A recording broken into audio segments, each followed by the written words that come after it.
পুজো আপনারা করবেন তো? হ্যাঁ, শিব ঠাকুরের অপর নাম হলো নীলকণ্ঠ।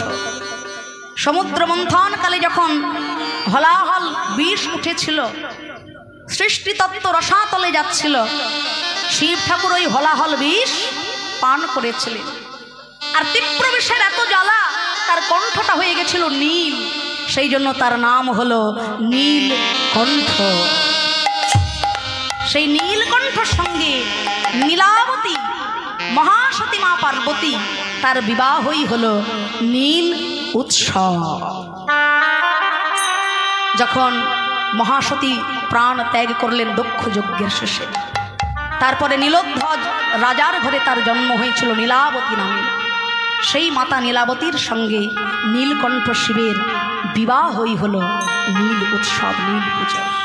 অনেকে নীল ষষ্ঠীর ব্রত করেন সেই দিন সন্তানের মঙ্গল কামনা। তাই যারা যারা মনে করেন যে শিব পুজো মানে ওই মদ খাওয়া, গাঁজা খাওয়া, নেশা করা, এটা কিন্তু সঠিক নয়। আমি নেশা করছি, হরিবল হরিবল। অনেকে বলেন যে বাবার প্রসাদ, আমি নেশা করছি অথচ নাম হলো বাবার প্রসাদ। কেন বাবার প্রসাদ? না, বাবা তো ভাং খেয়েছিল, হ্যাঁ, বাবা তো সিদ্ধি খেয়েছিল, তাহলে আমি যে মদ গাঁজা ভাং খাচ্ছি এটা বাবার প্রসাদ। আমরা জানি না আসল তত্ত্ব। শিব ঠাকুর যখন হলাহল বিষ পান করে তার দেহটা নীল হয়ে গেছিল, তীব্র জ্বালা বিষের, সেই জ্বালাকে প্রশমিত করার জন্য দেবতাগণ ভাং পাতা এনেছিলেন। ভাং পাতার রস হলো ঠান্ডা, আর ওই ভাং পাতার রস দুধের সঙ্গে মিশিয়ে শিব ঠাকুরকে সেবা করিয়েছিলেন, যাতে তার বিষের জ্বালা প্রশমিত করা যায়। তাহলে শিব ঠাকুর যেমন ভাং খেয়েছিলেন ঔষধি হিসেবে, তার আগে কিন্তু তিনি বিষও খেয়েছিলেন। যারা বাবার প্রসাদ হিসেবে ভাং খাবো, মদ খাবো, গাঁজা খাবো, ওটি খাওয়ার আগে কিন্তু সেটিও খেতে হবে বাবা। তিনি তো খেয়েছিলেন হলাহল বিষ। আমি অত বড় দিকে যাব না, সামান্য একটু ইঁদুর মারা বিষ খেয়ে হজম করা যাবে? তাহলেই আপনি ওই বাবার প্রসাদের উপযোগী, নচেত নন। তাই ওই দিন যে নেশা করবেন করুন, তার সঙ্গে যেন বাবার নামটা যোগ করে দেবেন না বাবা। শিব হলেন মহাবৈষ্ণব, বৈষ্ণবানাং যথাসম্ভ। তার কৃপা না হলে কৃষ্ণ কৃপা আপনার কোনোদিন হবে না। তাই তিনি ঔষধি হিসেবে ভাঙের রস সেবন করেছিলেন, এগুলো আমাদের জানতে হবে। তাই চলুন সবাই মিলে আমরা বাবা ভোলানাথের একটু জয়গান গাইব। একসঙ্গে সবাই বলবেন, জয় শিব শঙ্কর পরমেশ্বর, জয় জয় জয় প্রভু ও নাথের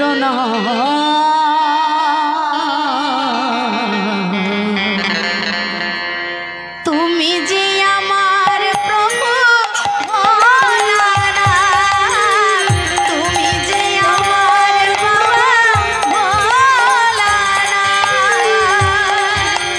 তালি তালি সবাই, তুমি যে আমার বাবা ভোলানাথ, তুমি যে আমার বাবা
স্পর্শ করছে। এবার গোবিন্দ ঘোষ বিরক্ত হয়ে গেল, ওই পোড়া কাঠটিকে তুলে নিয়ে গঙ্গার তীরে ছুঁড়ে ফেলে দিয়েছে। আর পরবর্তীকালে আবার স্নান করে গৌর নাম করতে করতে ফিরে যাচ্ছে। গৌরাঙ্গ বলিয়া দুবাহু তুলিয়া প্রেমানন্দে হওয়া তোমার, গৌরাঙ্গ বলিয়া তোমাগো তুলিয়া প্রেমানন্দে হওয়া তোমার, গৌরাঙ্গ বলিয়া দুটি বাহু তুলিয়া প্রেমানন্দে হওয়া তোমার। শয়নি গৌর স্বপনে গৌর গৌর নয়ন দ্বার, শয়নে গৌর স্বপনে গৌর।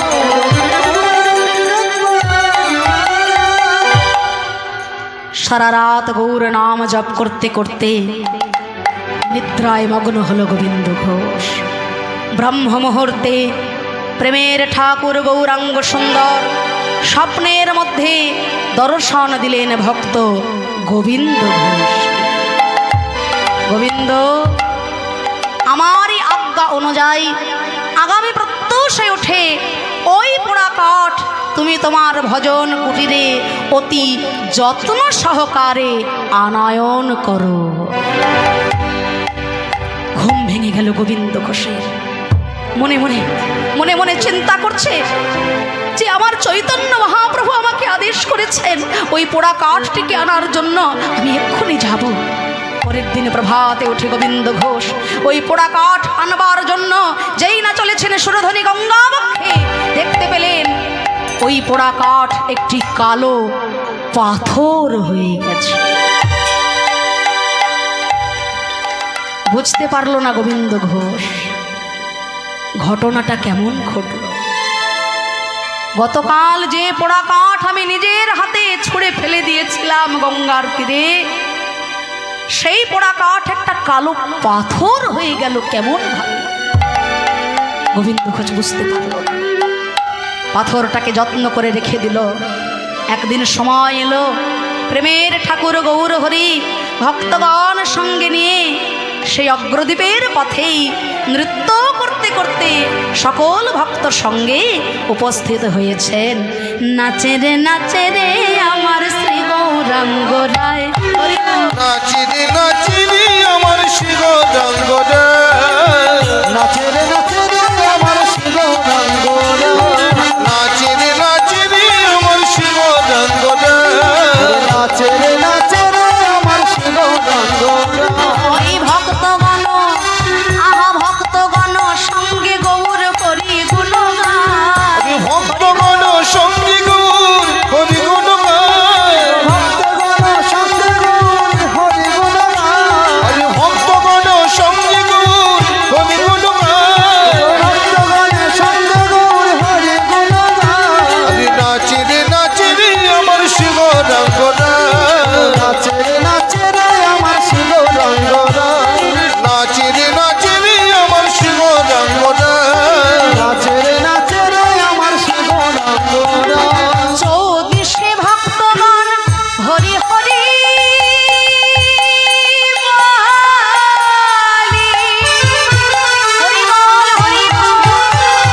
চৌদিকে ভক্তগণ হরি হরি বলে, চৌদিকে ভক্তগণ হরি হরি বলে। আজ নাচে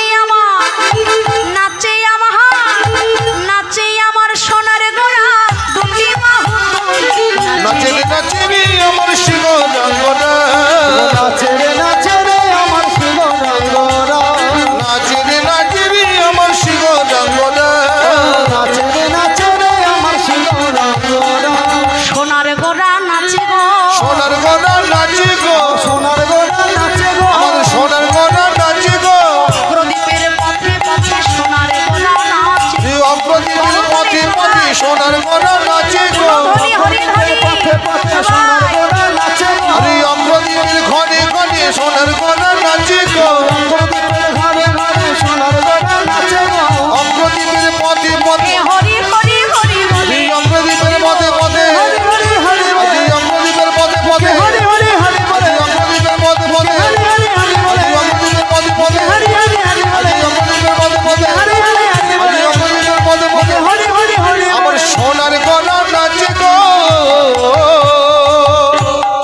গোবিন্দ ঘোষ বুঝতে পারল যার তালে তালে সারা অগ্রদ্বীপ নেচে উঠেছে এ আর কেউ নয়, আমার প্রেমের ঠাকুর, জগত জনার বান্ধব প্রেমের ঠাকুর, আমার গৌরাঙ্গ সুন্দর।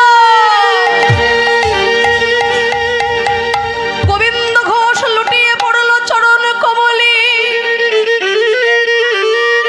আর কেঁদে বলে ওগো গৌর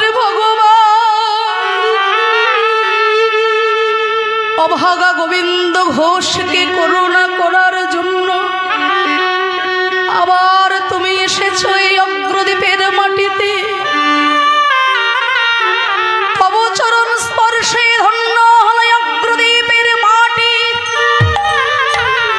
ধন্য হলো আকাশ বাতাস, ধন্য হলো এই অভাগা ভক্ত গোবিন্দ ঘোষ।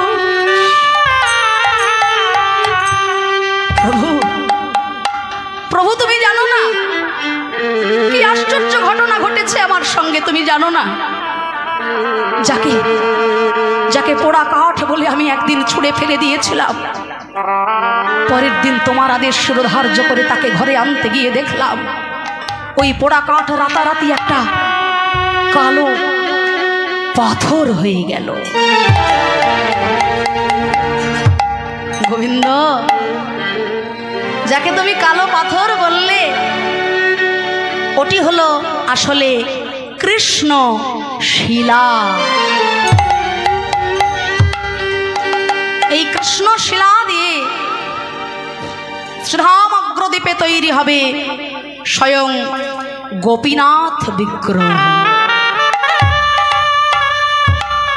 আর আমার রাধা গোপীনাথের সেবা তুমি করবে গোবিন্দ, সেই জন্যই এই অগ্রদ্বীপের মাটিতে তোমাকে রেখে যাওয়া।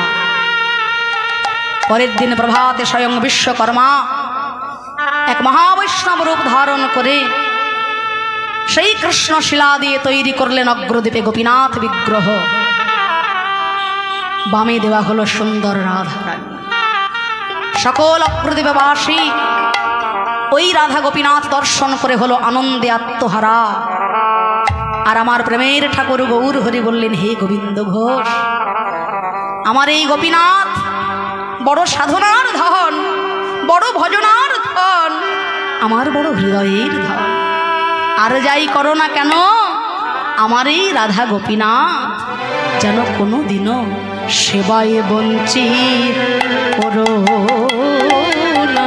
সেবায় বঞ্চিত করো না গো, তাদের হৃদয় মাঝে যতনে রেখো, সেবায় বঞ্চিত করো। তার হৃদয়ের মাঝে যতনে রেখো, সেবায় বঞ্চিত করো না গো। আমার এই রাধা গোপীনাথ, একে যেন কোনোদিনও সেবায় তুমি বঞ্চিত করো না গোবিন্দ ঘোষ। তাকে প্রত্যেক দিন সেবা দিও, তুলসী দিও, ভোগ দিও। আর এই রাধা গোপীনাথকে সেবা দিলে জানবে তোমার গৌর সেবা ঘরে বসেই হয়ে গেল। হ্যাঁ, কোনোদিনও যেন তাকে সেবায় বঞ্চিত করো না। আর একটা আদেশ আমি তোমায় করব গোবিন্দ ঘোষ, আমারই আদেশ অনুযায়ী তুমি বিবাহ করবে। প্রভু, না না না না, এ তুমি কি বলছো দয়াময়? যে সংসারের মায়া জালকে ভয় পেয়ে আমি তোমার ওই রাতুল রাঙা চরণে আশ্রয় নিতে এসেছি, সেই তুমি আমাকে বলছো সংসারে প্রবেশ করতে? না না না, ওখানে যে সংসার, দুঃখ, জ্বালা, যন্ত্রণা, শোক, তাপ, ব্যথা, জর্জরিত হয়ে যাবে আমার জীবন। সংসারে আমি প্রবেশ করবো না গৌর হরি। গোবিন্দ, সংসারে তোমাকে যেতে হবে, সংসার করেও তোমাকে সংসারে থেকেও জগৎকে শিক্ষা দিতে হবে যে সংসারে থেকেও গোবিন্দ চরণে আত্মনিবেদন করা যায়।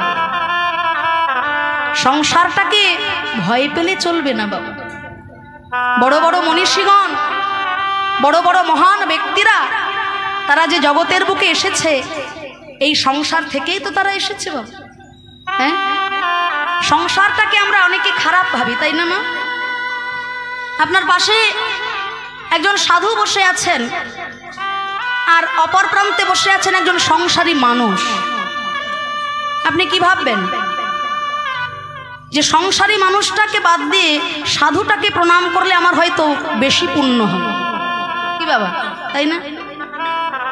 একজন সাধু বসে আছেন, একজন সংসারী মানুষ বসে আছেন। তা সাধারণত আমি কি ভাববো? সংসারী মানুষটার থেকে সাধুটাকে প্রণাম করলে আমার বেশি পুণ্য হবে, আর ওই সংসারী মানুষটাকে প্রণাম করলে আমার পুণ্য হবে। এই ধারণাটা যদি আপনার মধ্যে থেকে থাকে তাহলে আপনি কিন্তু ভুল ধারণা নিয়ে চলছেন। কেননা মন্দিরের ওই যে শ্রী বিগ্রহ, ওখানে পঞ্চতত্ত্বর ছবি থাকে, দেখবেন। শ্রীকৃষ্ণ চৈতন্য প্রভু নিত্যানন্দ, শ্রী অদ্বৈত গদাধর, শ্রীবাস পণ্ডিত, এই নিয়ে হয় পঞ্চতত্ত্ব। আর এই যদি পঞ্চতত্ত্ব হয়, এই 5 জনের মধ্যে 4 জনই কিন্তু বিবাহিত। একমাত্র গদাধর প্রভু বিবাহ করেননি। তাহলে সংসারটা যদি এতটাই খারাপ ব্যাপার হতো, তাহলে অবধূত নিত্যানন্দকে সন্ন্যাসী হবার পরেও মহাপ্রভু সংসারে আসার জন্য আজ্ঞা করতেন না। সংসার যে আমরা করি, বিবাহ যে আমরা করি, আগে জানতে হবে এর ব্যাপারটা কি, তবে মন্তব্য হবে। বিবাহ মানেটা কি এটা তো জানতে হবে। বিবাহ মানে কি? শাস্ত্র বলছে বিশেষ রূপে বহন করার নাম হচ্ছে বিবাহ। তাহলে বিশেষ রূপে আপনি কি বহন করবেন? বিয়ে করার পর স্ত্রীকে মাথায় করে নিয়ে পাড়ায় ঘুরে বেড়াবেন? হ্যাঁ, এই আবার কি যুক্তি বাবা? বিশেষ রূপে বহন করা, বিশেষ রূপে বহন কথার অর্থ স্ত্রীকে মাথায় করে বহন করা নয়, বিশেষ রূপে স্বামী স্ত্রী মিলে ধর্মকে বহন করে নিয়ে যাওয়ার নাম হলো বিবাহ। তাহলে বিবাহ তো কিন্তু একটা ধর্ম। আমরা যখন জগতের বুকে জন্মগ্রহণ করি, জন্মানোর সঙ্গে সঙ্গে মানুষ 3টে ঋণ নিয়ে জন্ম নেয়। একটা হলো পিতৃঋণ, আর একটা হলো দেব ঋণ, আর একটা হলো ঋষি ঋণ। এই যে 3টে ঋণ নিয়ে আমরা জন্মগ্রহণ করি। আমি আমার বাবার কাছে ঋণী, আমার বাবা তার বাবার কাছে ঋণী। এই যে ঋণ, এই ঋণটা শোধ হবে কখন? সংসার ধর্ম করার পর জগতে যখন আমার কৃষ্ণ ভক্ত সন্তান আসবে, পিতৃঋণ শোধ হয়ে যাবে। সন্তান সন্তানের মতো হতে হবে। পুত্রের পিতা হতে সাধ জাগে চিতে, পুত্র কি তোমায় করবে সুখী? রাবণ রাজা ছিল লঙ্কা অধিপতি, 1 লক্ষ পুত্র, 1.25 লক্ষ নাতি, কেহ রইল না তার বংশে দিতে বাতি, রামায়ণে তার প্রমাণ। সন্তান আপনার 100টা আছে, কিন্তু 100টা সন্তান যদি শয়তানে পরিণত হয়, ওই সন্তানের থেকে একজন কৃষ্ণ ভক্ত সন্তান হলে আপনার পিতৃকুলের 7 পুরুষ, মাতৃকুলের 7 পুরুষ, 14 পুরুষ স্বর্গবাসী হয়ে যায়। এটা শাস্ত্র বলছে। তবে হ্যাঁ, এখানে একটা কিন্তু আছে। কিন্তুটা কি? আপনার মনে সংসারে থাকতে থাকতে প্রবল বৈরাগ্য এলো। সংসারের সুখ, সংসারের কোনো কিছু আপনার ভালো লাগছে না। অর্থ বলুন, প্রতিপত্তি বলুন, বিষয় বলুন, সম্পর্ক বলুন, কোনো কিছু যখন আপনার ভালো লাগছে না, তীব্র বৈরাগ্যের শিকার হয়ে আপনি যখন সন্ন্যাসী হয়ে গেলেন, আপনি হলেন সবার ঊর্ধ্বে। কিন্তু আপনার মনে কামনা আছে, বাসনা আছে, লোভ আছে, লালসা আছে, অথচ মর্কট বৈরাগ্য নিয়ে সাধু সেজে বসে আছি বাবা। ওই সাধু কিন্তু মুক্তির পথ নয়। মর্কট বৈরাগ্য কভু না কর লোক দেখাইয়া, যথাযোগ্য বিষয়ে ভুঞ্জ অনাসক্ত হইয়া। তাহলে সংসারী হতে গেলে সংসারী হও কেমন না, যেমন রামচন্দ্র, আপনারা সবাই জানেন রামায়ণে রামচন্দ্র যখন যজ্ঞ করেছিলেন, অশ্বমেধ যজ্ঞ, স্ত্রীকে সঙ্গে নিয়ে কিভাবে ধর্ম পালন হয় দেখুন। রামচন্দ্রের সঙ্গে তখন সীতা দেবী ছিলেন না, তখন কি করতে হয়েছিল, বিবাহের পর গৃহস্থ যজ্ঞ, যেগুলো সন্ন্যাসী যজ্ঞ নয়, গৃহস্থদের যে যজ্ঞগুলো করা হয়, বিবাহের পর সহধর্মিণী স্ত্রী যদি পাশে না থাকে যজ্ঞ কিন্তু সম্পূর্ণ হবে না। তখন কি করতে হয়েছিল, সোনা দিয়ে সীতা দেবীর মূর্তি তৈরি করে তাকে বামে রাখতে হয়েছিল, তবে প্রভু রামচন্দ্র অশ্বমেধ যজ্ঞ করতে পেরেছিলেন। তাহলে ধর্মকে পরিচালনা করে নিয়ে যাওয়া, ধর্মকে মাথায় করে দুইজন মিলে বয়ে নিয়ে যাওয়ার নাম হচ্ছে বিবাহ। সারাদিন ঝগড়াঝাটি, মারামারি, কাটাকাটি, হুড়োহুড়ি, এটা বিবাহ নয়। বিশেষ রূপে ধর্মকে বহন করে দুইজন নিয়ে চলার নাম হলো বিবাহ। এই তো কদিন পরেই নীল ষষ্ঠী, নীল পুজো আপনারা করবেন তো? হ্যাঁ, শিব ঠাকুরের অপর নাম হলো নীলকণ্ঠ। সমুদ্র মন্থনকালে যখন হলাহল বিষ উঠেছিল, সৃষ্টিতত্ত্ব রসাতলে যাচ্ছিল, শিব ঠাকুর ওই হলাহল বিষ পান করেছিলেন। আর তীব্র বিষের এত জ্বালা, তার কণ্ঠটা হয়ে গেছিল নীল, সেই জন্য তার নাম হলো নীলকণ্ঠ। সেই নীলকণ্ঠর সঙ্গে নীলাবতী মহাসতী মা পার্বতী, তার বিবাহই হলো নীল উৎসব। যখন মহাসতী প্রাণ ত্যাগ করলেন দক্ষ যজ্ঞের শেষে, তারপরে নীলোধ্বজ রাজার ঘরে তার জন্ম হয়েছিল নীলাবতী নামে। সেই মাতা নীলাবতীর সঙ্গে নীলকণ্ঠ শিবের বিবাহই হলো নীল উৎসব, নীল পূজা। অনেকে নীল ষষ্ঠীর ব্রত করেন সেই দিন সন্তানের মঙ্গল কামনা। তাই যারা যারা মনে করেন যে শিব পুজো মানে ওই মদ খাওয়া, গাঁজা খাওয়া, নেশা করা, এটা কিন্তু সঠিক নয়। আমি নেশা করছি, হরিবল হরিবল। অনেকে বলেন যে বাবার প্রসাদ, আমি নেশা করছি অথচ নাম হলো বাবার প্রসাদ। কেন বাবার প্রসাদ? না, বাবা তো ভাং খেয়েছিল, হ্যাঁ, বাবা তো সিদ্ধি খেয়েছিল, তাহলে আমি যে মদ গাঁজা ভাং খাচ্ছি এটা বাবার প্রসাদ। আমরা জানি না আসল তত্ত্ব। শিব ঠাকুর যখন হলাহল বিষ পান করে তার দেহটা নীল হয়ে গেছিল, তীব্র জ্বালা বিষের, সেই জ্বালাকে প্রশমিত করার জন্য দেবতাগণ ভাং পাতা এনেছিলেন। ভাং পাতার রস হলো ঠান্ডা, আর ওই ভাং পাতার রস দুধের সঙ্গে মিশিয়ে শিব ঠাকুরকে সেবা করিয়েছিলেন, যাতে তার বিষের জ্বালা প্রশমিত করা যায়। তাহলে শিব ঠাকুর যেমন ভাং খেয়েছিলেন ঔষধি হিসেবে, তার আগে কিন্তু তিনি বিষও খেয়েছিলেন। যারা বাবার প্রসাদ হিসেবে ভাং খাবো, মদ খাবো, গাঁজা খাবো, ওটি খাওয়ার আগে কিন্তু সেটিও খেতে হবে। বাবা তিনি তো খেয়েছিলেন হলাহল বিষ। আমি অত বড় দিকে যাব না, সামান্য একটু ইঁদুর মারা বিষ খেয়ে হজম করা যাবে? তাহলেই আপনি ওই বাবার প্রসাদের উপযোগী, নচেত নন। তাই ওই দিন যে নেশা করবেন করুন, তার সঙ্গে যেন বাবার নামটা যোগ করে দেবেন না। বাবা শিব হলেন মহাবৈষ্ণব, বৈষ্ণবানাং যথাসম্ভ। তার কৃপা না হলে কৃষ্ণ কৃপা আপনার কোনোদিন হবে না।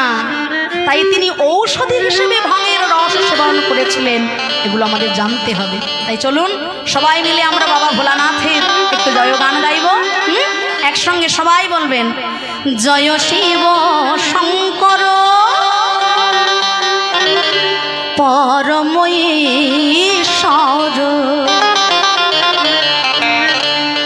জয় জয় জয় প্রভু অনাথের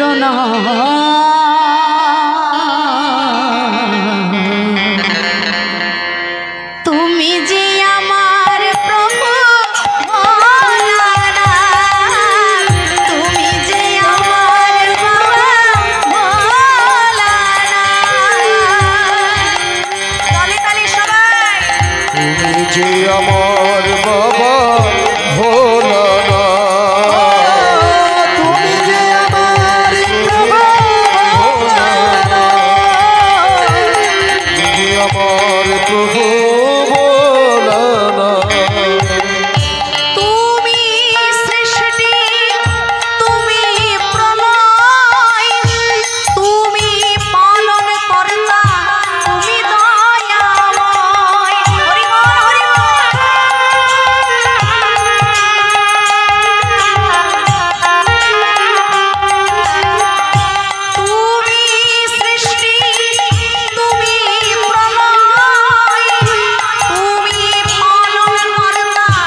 দুঃখ ভুলে প্রভু তোমায় নমস্কার।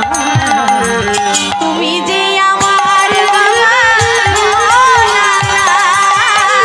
তুমি যে আমার বাবা, তুমি যে আমার বাবা, তুমি যে আমার প্রভু ভোলানাথ। তুমি যে আমার বাবা,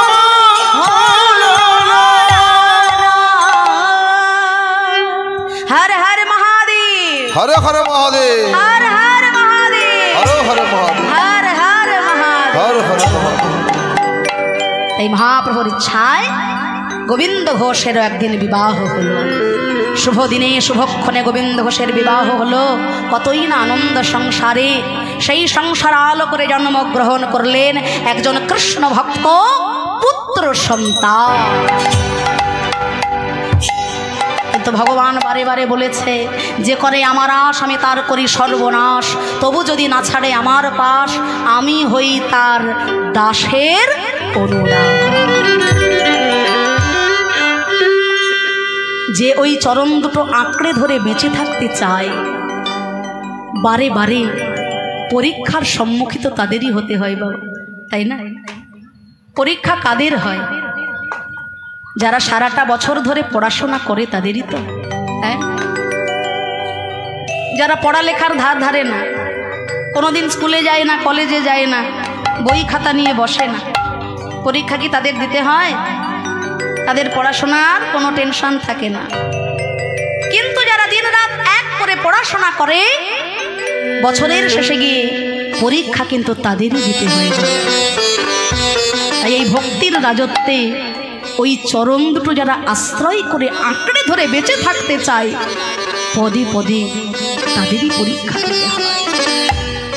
যারা বুঝতে পারে তারা ধৈর্য ধরে বসে থাকে, আর যারা ওই পরীক্ষা বুঝতে পারে না তারা অধৈর্য হয়ে যায়, অথই জলে বসে যায়।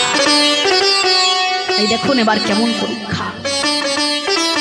ভগবান বলেছিলেন, গৌরহরি বলেছিলেন, সংসারে থাকো, সংসারে মিশে যেও না। যদি কোনোদিন সংসারে তুমি মিশে যাও, আমি তোমাকে সংসার থেকে টেনে এনে আমার গোপীনাথের চরণে ফেলে দেব।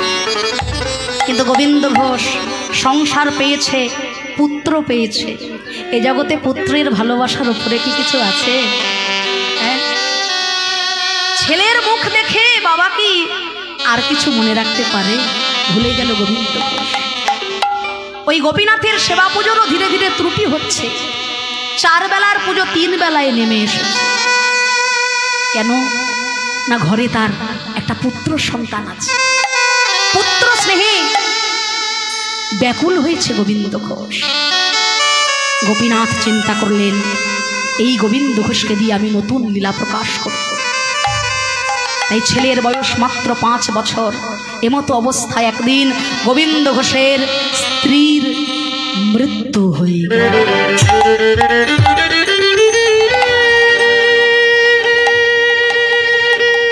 কেঁদে উঠল গোবিন্দ ঘোষ, হে গোপীনাথ,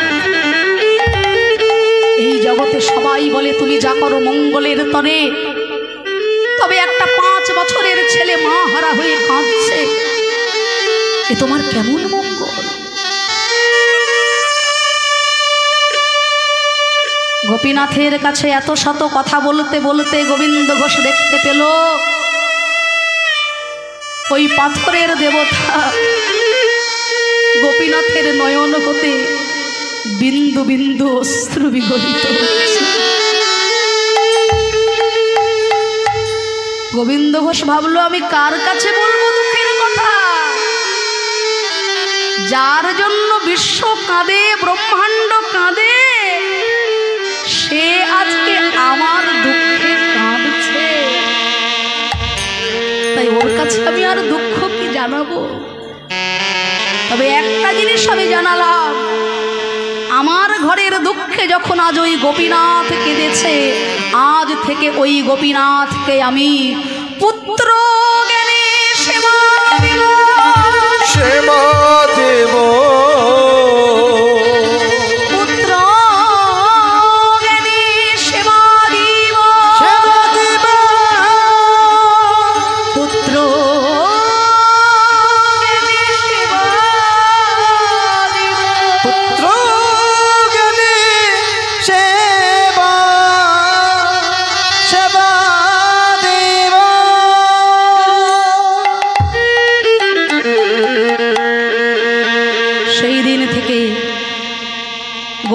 ঘোষের দুটো ছেলে, একটা তার ছেলে, তার নামও গোপীনাথ, আর একটা বিশ্ব ব্রহ্মাণ্ডের পিতা, সেও গোবিন্দ ঘোষের পুত্র।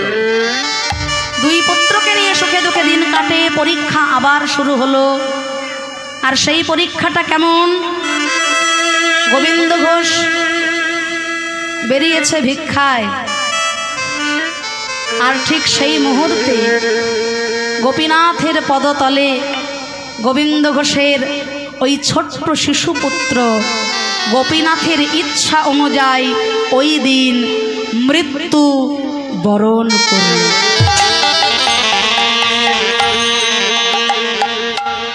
পৃথিবীতে যত শোক আছে, যত দুঃখ আছে, সব থেকে বড় শোক হলো পুত্র শোক। তাই গোবিন্দ ঘোষ জানে না আজকে তার ঘরে এত বড় একটা বিপদ হয়ে গেছে। সারাদিন ধরে ভিক্ষা করেছে, দুটো ছেলে আছে ঘরে, তাদেরকে সেবা দিতে হবে তো, তাই ভিক্ষা করে ঘরে এসে যেই না দ্বার উন্মোচন করেছে, দেখে ওমা গোপীনাথের পদতলে আমার খোকা ওভাবে পড়ে আছে কেন? খোকা, বাবা ওঠ, আমি তোর বাবা এসেছি। এই দেখ আমি কত কিছু ভিক্ষা করে এনেছি বাবা, তোর বড় ক্ষুধা পেয়েছে, আমি তোকে আজকে প্রাণ ভরে সেবা করাবো বাবা। ওঠ। দেখে পুত্রের প্রাণ নাই, প্রাণ নাই,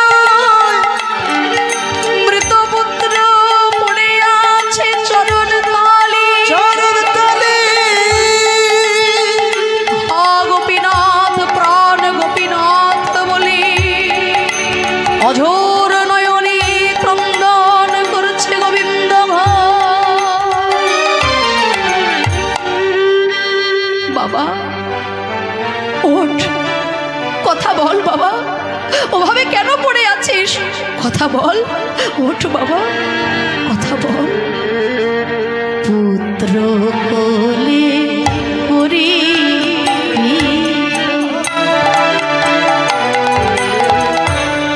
কাঁদিতে লাগে,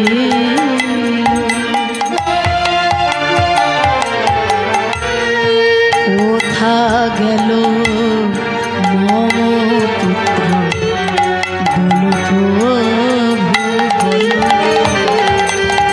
হরি পুত্র কলি করি পিতা কাঁদিতে লাগিল,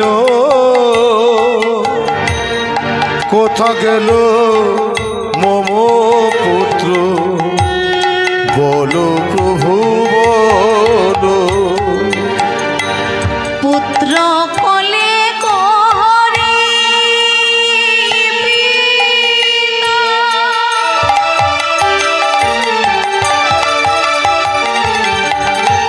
কাঁদে উচ্চ স্বরে, কোথা গেল মম পুত্র আমারে ছেড়ে। পুত্র কোলে করে পিতা কাঁদে উচ্চ স্বরে,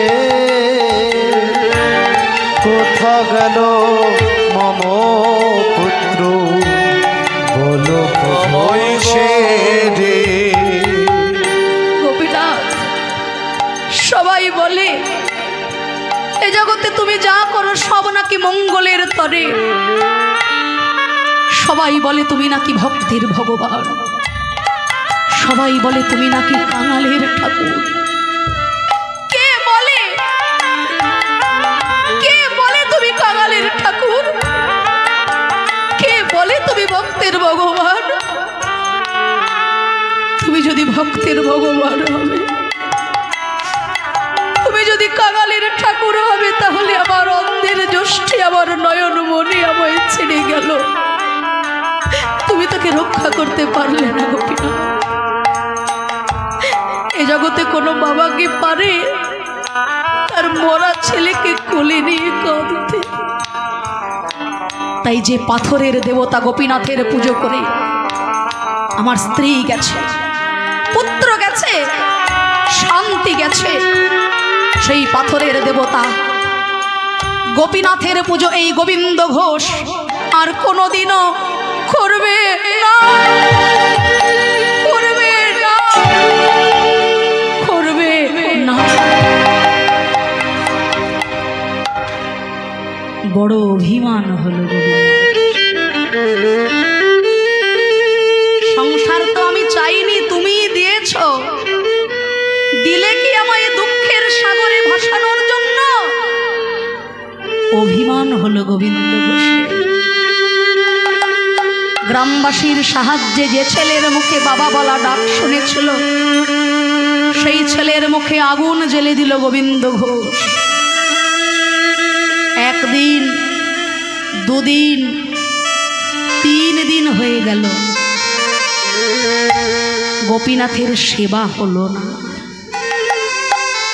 অনাহারে গোবিন্দ ঘোষের গোপীনাথ, ভক্তের চোখের জল, ভক্তের অভিমানে ভগবান কি আর দূরে রইতে পারে? তাই 3 দিন পর মন্দিরের ওই অচল গোপীনাথ সচল গোপীনাথ হয়ে পা বাড়ালো গোবিন্দ ঘোষের আঙিনা। বাবা,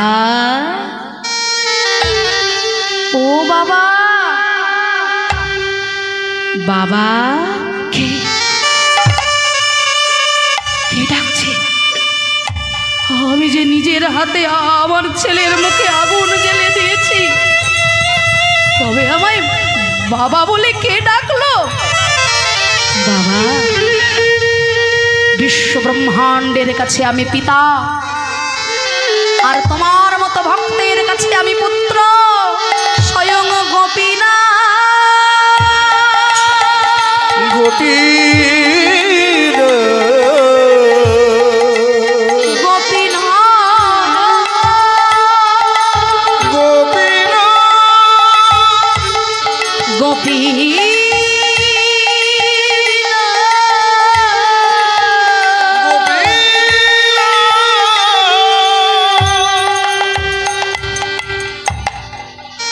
এই জগতে যদি কোনো বাবার 2টো ছেলে থাকে, বিধির বিধানে যদি একটা ছেলের মৃত্যু হয়, তাহলে কোনো বাবা কি পারে তার আর একটা ছেলেকে ভুলে গিয়ে 3 দিন ধরে না খাইয়ে রাখতে?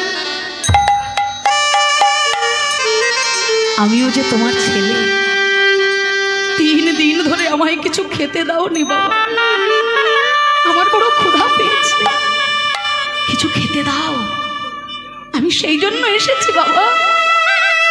গোপীনাথ, একে একে সবই তো নিয়েছ, নতুন করে আর দেওয়ার কিছু নেই, তুমি চলে যাও গোপীনাথ, আমি আর পুজো করবো না তোমার। আমার যে ছেলেটা বেঁচে ছিল, আমার মৃত্যুর পর সেই ছেলে আমার শ্রাদ্ধ করত, ধরা কাছা পড়ত, হবিষ্যান্ন ভোজন করত, শ্রাদ্ধ পিণ্ড দান করত। আজ আমার পুত্র চলে গেছে, কে করবে আমার শ্রাদ্ধ? কে করবে আমার শেষকৃত্য? কে করবে শ্রাদ্ধ পিণ্ড দান? কে করবে হবিষ্যান্ন ভোজন? ভক্তবৎসল ভগবান বললেন, হে গোবিন্দ, চন্দ্র সূর্য আকাশ বাতাস সাক্ষী রেখে আমি তোমায় কথা দিলাম, তোমার অন্তিম যাত্রায় আমি তোমার জন্য শ্রাদ্ধ পিণ্ড দান করব, হবিষ্যান্ন ভোজন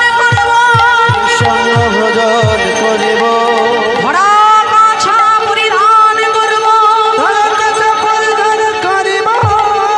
হবিষ্যান্ন ভোজন করব, শ্রাদ্ধ পিণ্ড দান করব।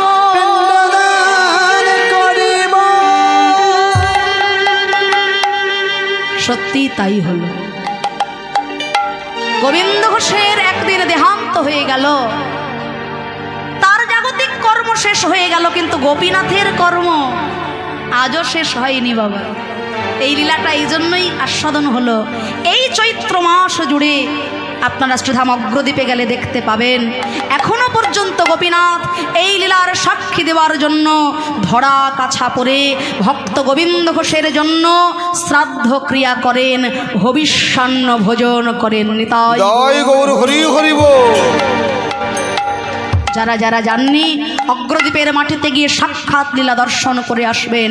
এখনো পর্যন্ত 1 মাস ধরে এই চৈত্র মাসে ভগবান ধরা কাছা পরে অগ্রদ্বীপে ভক্ত গোবিন্দ ঘোষের জন্য হবিষ্যান্ন ভোজন করেন আর শ্রাদ্ধ ক্রিয়া করে। হ্যাঁ, তাই হে ভক্তগণ, আপনাদের অনেক কষ্ট দিয়েছি, আর কষ্ট দেব না। আপনাদের সকলের চরণে অনন্ত কোটি প্রণাম জানিয়ে, মন্দিরের শ্রী বিগ্রহের চরণে কোটি কোটি প্রণাম জানিয়ে আসুন, বিষয়বস্তু আমরা সবাই এখানেই বিশ্রামে রাখবো। সকলে মিলে প্রাণ ভরে আমাদের সঙ্গে বলবেন, ভক্ত আর ভগবানের মিলন হইল, ভক্ত আর ভগবানের মিলন হইল, ভক্ত আর ভগবানের মিলন হইল, ভক্ত আর ভগবানের মিলন হইল। এইবারে বদন ভরি ভক্তগণ হরি হরি বল, হরি হরি বল, বল হরি বল, হরি বল, হরি বল, হরি বল, হরি বল, হরি বল, হরি বল, হরি বল, হরি বল, হরি বল, হরি বল। হরি বল, হরি বল, হরি বল। আপনাদের নির্ধারিত পরবর্তী শিল্পী